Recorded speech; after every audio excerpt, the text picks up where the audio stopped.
अब है कि कालीबंगान हड़प्पा संस्कृति में हम लोग जैसे कि पिछले चैप्टर में देख चुके हैं कि क्या क्या वहाँ पे होता था। तो एक ऐसा संस्कृति सभ्यता का विकास हुआ भारत में जिसमें बहुत सारे उन्नत टेक्नोलॉजी और बहुत सारी चीज़ हुआ करते थे। इसमें से अगर हम लोग बात करें कि पिछले चैप्टर में हमने बताया था कि क्या क्या हुआ, तो उसको आगे कंटिन्यू करके देखते हैं। तो हम लोग बात है कि कालीबंगान एक ऐसा जगह था जहां पर जुते हुए खेत, नक्काशीदार ईंटों का प्रयोग किया गया था। तो इससे कालीबंगान में ये मिलता है। इसके बाद सबसे बड़ी बात यह है कि मोहनजोदड़ो जो स्थान था, मोहनजोदड़ो,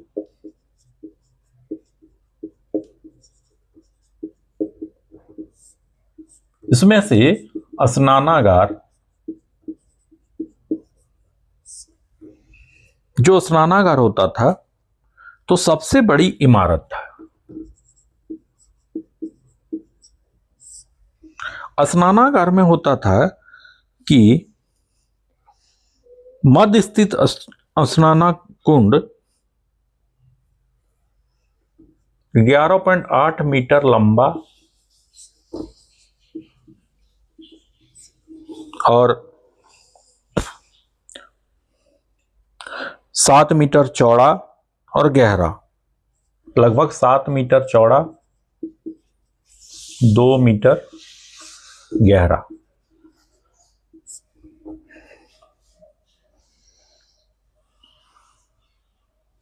मान लीजिए स्नानागार है, इसमें से दो तरफ से उतरने के लिए सीढ़ियां हैं। एक सीढ़ी इधर है, एक सीढ़ी इधर है। तो ये जो था, ये स्नानागार है, तो 11.8 मीटर लंबा था, 7 मीटर चौड़ा था, 2 मीटर गहरा था, गहराई था इसमें। और इसमें क्या था कलाकृति,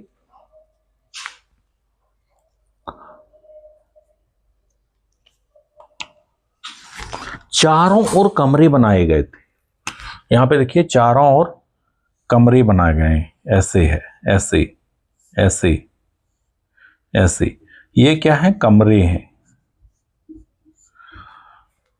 तो उस समय देखिए कि ऐसा टेक्नोलॉजी था कि अगर गांव में ऐसे देखिए पोखरा तालाब बनता है तो सीढ़ी तो अभी बन ही जा रहा है, उस समय नहीं बनता था, ऐसे ही पोखरा है।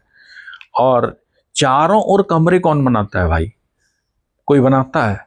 ये तो ऐसे है कि चलो ओपन बाथिंग चल रहा है ना।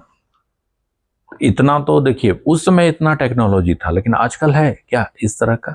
अगर है भी तो बड़ा बड़ा एकदम रेस्टोरेंट ये सब में जो है ना, बड़ा बड़ा ये है, उसमें रखा जाता है। और इसके बाद है कि इसमें भरने के लिए पानी कुएं से निकाला जाता था, कि अगर इसमें जो पानी भरेगा, जो वाटर लेवल है, उसमें से लाके कुएं का पानी लाके भरा जाता था। और फिर क्या कर दिया जाता था कि इसको खाली कर दिया जाता था। किस लिए खाली किया जाता था? कि विशेष लोग जो समुदाय के हैं वो नहाएंगे तो वो पानी को हटा देना है, उसमें फिर से एकदम अच्छा पानी भरना है, फिर वो नहाएंगे। ठीक है, जैसे विशेष सेवा जो था उस युग में भी था कि जो लोग विशेष हैं उसको विशेष सेवा मिलेगा। और इसमें यह है स्नानागार। उसके बाद एक आता अग्निकुंड।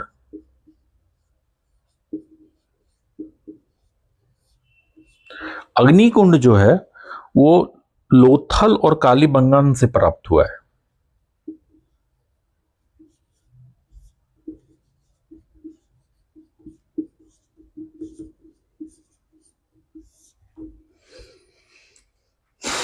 इसके बाद है मोहनजोदड़ो से प्राप्त एक शील पर 3 मुख वाले देवता, कि मोहनजोदड़ो से एक प्राप्त शील हुआ है।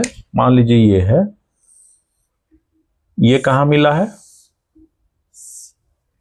ये मिला है मोहनजोदड़ो।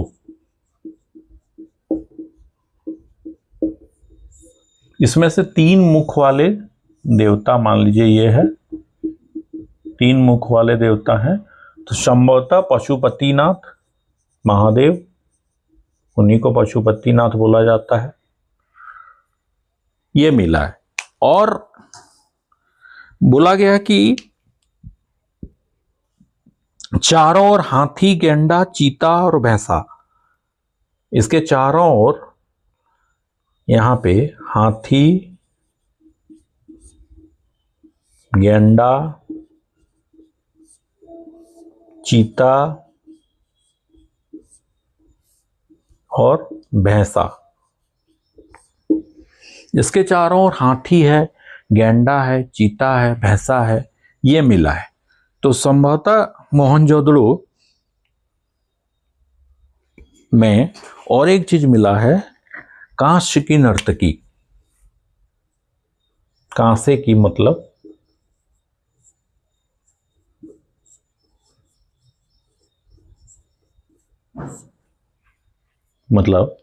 कांसे की नर्तकी भी मिला है। कहां? मोहनजोदड़ो में। अब हम लोग इसको आगे देखते हैं।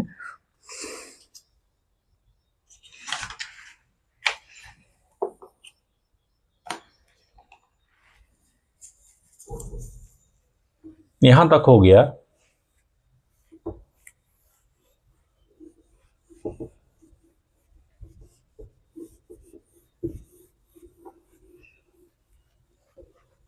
हड़प्पा की मोहरों में संभवतः जो हड़प्पा की मोहरें हैं उसमें सबसे अधिक हड़प्पा का जो मोहर है, हड़प्पा मोहर, मान लीजिए एक मोहर है, इसमें एक श्रृंगी पशु, यहां पे मान लीजिए ये है, ये मिला है इस टाइप का।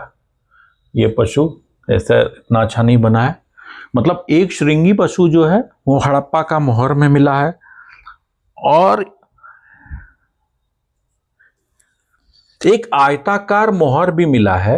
मान लीजिए एक आयताकार मोहर है, इसमें एक मान लीजिए वीमेन है, सॉरी, तो इससे निकलता एक पौधा भी मिला है।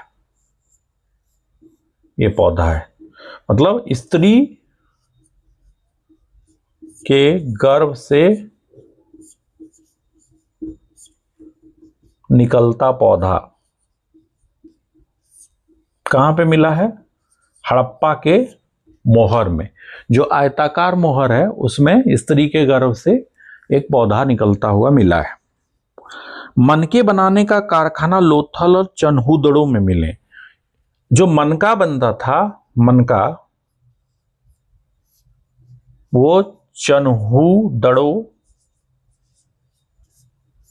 और लोथल, मनका जो है वो चन्हूदड़ो और लोथल में मिलता था। इसके बाद है सिंधु घाटी सभ्यता की लिपि भाव चित्रात्मक। अगर लिपि की बात करें तो सिंधु घाटी का सभ्यता का लिपि जो है वो भाव चित्रात्मक है, मतलब चित्र है उसमें भाव है, मतलब चित्र बनाया गया है उसमें भाव दर्शाया गया है, ऐसे ऐसे ऐसे ऐसे, उससे आप समझिए कि क्या क्या ये होने वाला है।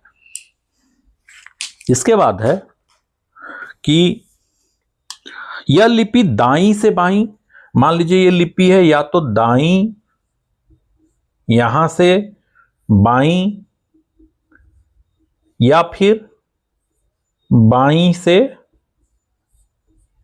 दाईं, मतलब बाईं से दाईं या बाईं से दाईं हो सकता है।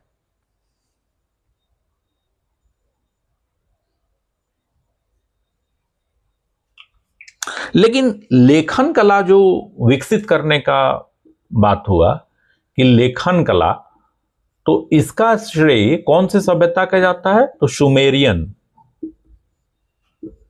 और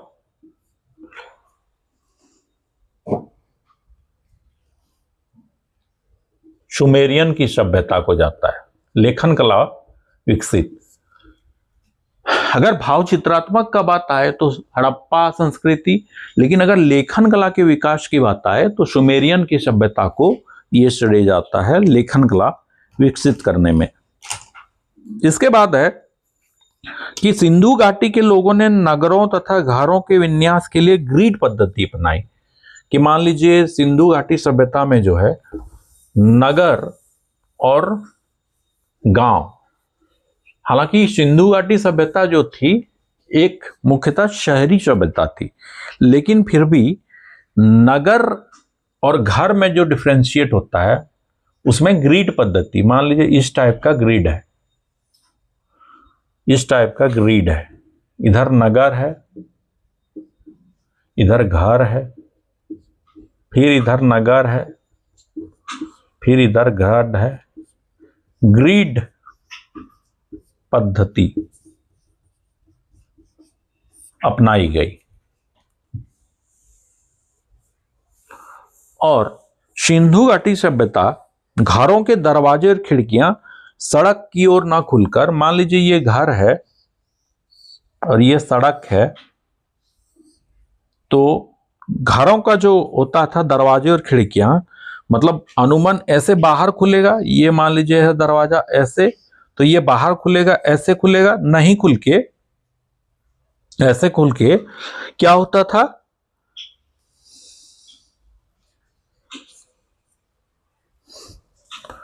ये जो है सामने ना खुल के, मान लीजिए यहां से आप किसी का घर गए तो यहां पे अनुमान उसका घर है, ये पूरा मान लीजिए घर है,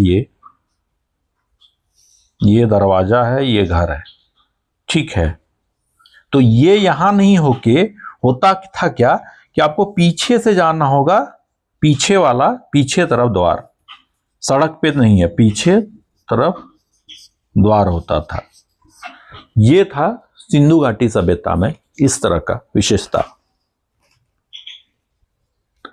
सिंधु घाटी सभ्यता की मुख्य फसल गेहूं और जौ। अगर फसल की बात करें तो एक गेहूं, दूसरा जौ, पहला गेहूं दूसरा जौ फसल होता था सिंधु घाटी सभ्यता में। और सिंधु घाटी सभ्यता की मिठास के लिए शहद का प्रयोग करते थे। इसके बाद मिट्टी से बने हल का साक्ष्य, मिट्टी का हल भी मिलता था, जिसका साक्ष्य कहां पर मिला है, बनवाली में। यह क्वेश्चन पूछा जाता है, मिट्टी से बने हल का साक्ष्य बनवाली से प्राप्त हुआ है। इसके बाद रंगपुर और लोथल से चावल का दाना,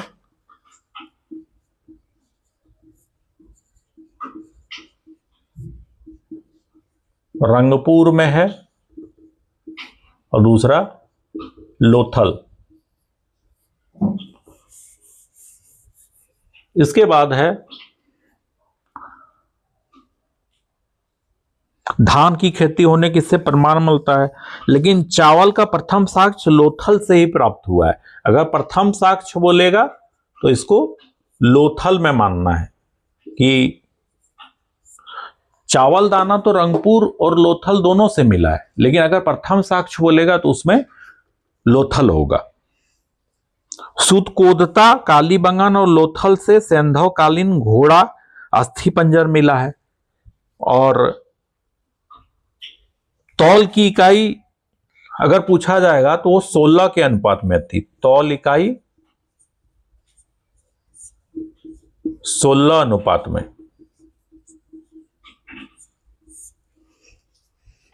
इसके बाद है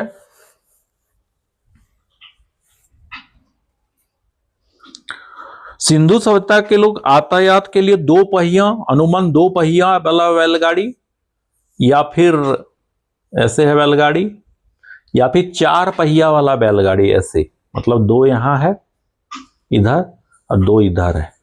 तो ये अनुमान 2 या 4 पहिया वाला बैलगाड़ी यूज होता था।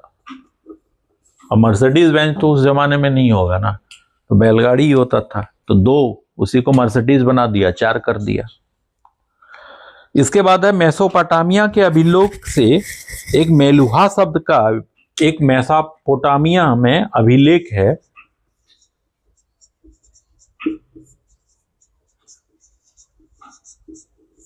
जिसमें से एक शब्द है मेलुहा, उसमें लिखा गया है मेलुहा, जिसका मतलब होता है सिंधु सभ्यता से ही है।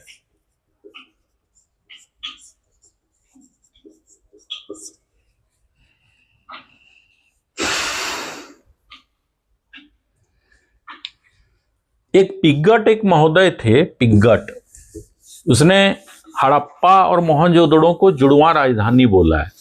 पिग्गट के अनुसार पिग्गट हड़प्पा और मोहनजोदड़ो को जुड़वा राजधानी बोला है।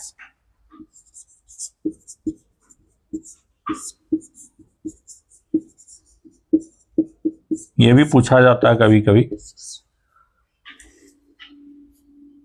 सिंधु घाटी के लोग धरती को उर्वरता की देवी मानकर उसकी पूजा करते थे। सिंधु घाटी सभ्यता में वृक्ष पूजा, शिव पूजा के साक्ष्य मिले हैं। स्वास्तिक चिन्ह संबंधता हड़प्पा संस्कृति की देन है। क्या है?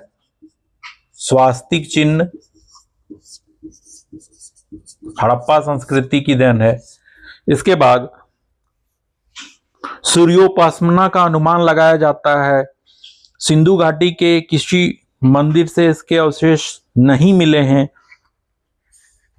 सिंधु घाटी सभ्यता में मातृ देवी की उपासना सर्वाधिक प्रचलित थी।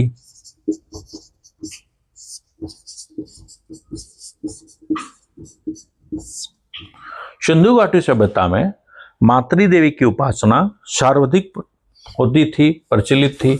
इसके बाद है सिंधु घाटी सभ्यता में कुछ और हम लोग देखते हैं कि सिंधु घाटी सभ्यता में सत्ता मातृ सत्तात्मक थी, पितृ सत्तात्मक नहीं थी। सैंधव सूती और ऊनी वस्त्रों का प्रयोग करते थे। मनोरंजन के लिए वही जो मछली पकड़ना, इधर उधर दौड़ना, ठीक है, और शिकार करना, पशु पक्षियों को आपस में लड़ाना, देखते हैं ना पहले होता था, वही सब चलता था। पाशा खेलना। सिंधु के लोग काले रंग से डिजाइन किए हुए लाल मिट्टी के बर्तन बनाते थे। सिंधु घाटी के लोग तलवार से परिचित नहीं थे, तलवार नहीं था, तो अस्त्र शस्त्र क्या होगा कि दूसरे वस्तुओं से बना हुआ होता था। उसके बाद कालीबंगान एक हड़प्पा कालीन ऐसा स्थल है जिसका निचला शहर भी किले से घिरा हुआ था। अगर पूछा जाएगा तो कालीबंगन में निचला शहर भी किले से घिरा हुआ था, घिरा था। कालीबंगन का अर्थ है काली चूड़ियां। यहीं से पूर्ण हड़प्पा स्तरों के खेत जोते जाने और अग्नि पूजा के प्रमाण मिले हैं। पर्दा प्रथा और वेश्यावृत्ति संध्या सभ्यता प्रचलित थी। शवों को जलाने और गाड़ने का दोनों प्रथा था। सैंधव सभ्यता के विनाश का संभवतः सबसे बड़ा कारण बाढ़ बताया गया है। और आग में जो तपा के जो बनाया जाता था मिट्टी के बर्तन को, उसको टेराकोटा कहा जाता है। और इसका जो इस सभ्यता के खत्म होने का जो बहुत बड़ा कारण है, तो इसको बहुत सारे विद्वान बाढ़ मानते हैं, ठीक है, लेकिन डिफरेंट मत है इसके रिगार्डिंग भी। Thank you for watching.